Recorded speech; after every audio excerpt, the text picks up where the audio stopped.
निर्भया के चारों दोषियों को फांसी के तख्ते पे लटका दिया गया है और फांसी के तख्ते तक लटकाने के लिए निर्भया की मां के साथ साथ जो लड़ाई लड़ी है वो है एडवोकेट सीमा समृद्धि कुशवाहा ने।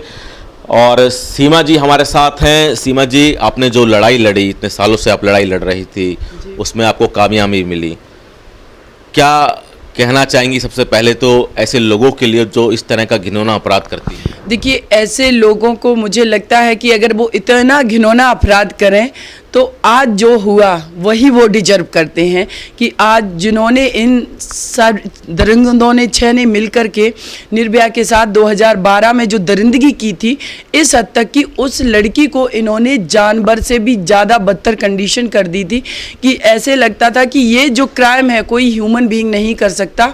तो अगर इस तरीके का कोई भी पनिशमेंट करेगा तो देरी जरूर हुई है, लेकिन अंधेर नहीं था। एटलीस्ट उन्होंने जो क्राइम किया उसका उनको पनिशमेंट मिला और हैंग किया गया।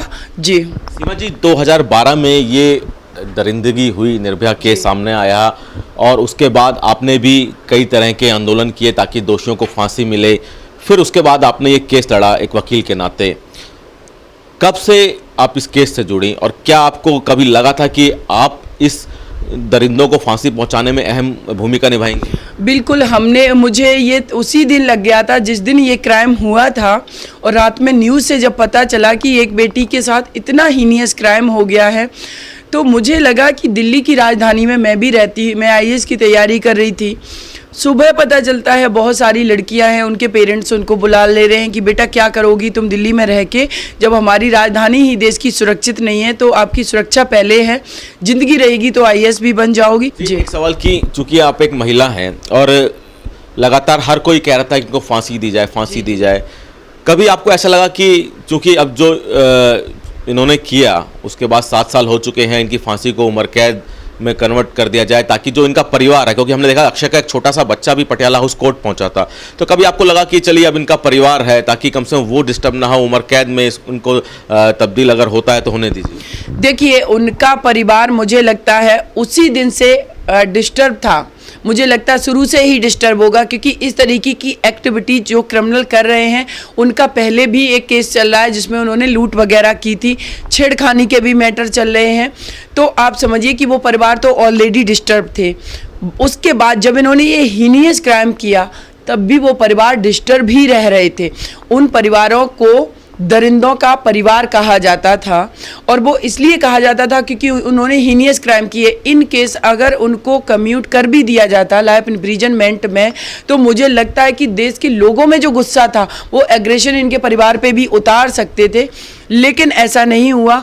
और मुझे इस ट्रायल के दौरान, पूरे प्रोसेस के दौरान कभी ये महसूस नहीं हुआ कि इनको आजीवन कारावास दिया जाए, डेथ सेंटेंस ऐसे एग्जीक्यूट ना किया जाए, क्योंकि इनका जो क्राइम है वो एक्सेप्टेबल क्राइम नहीं था।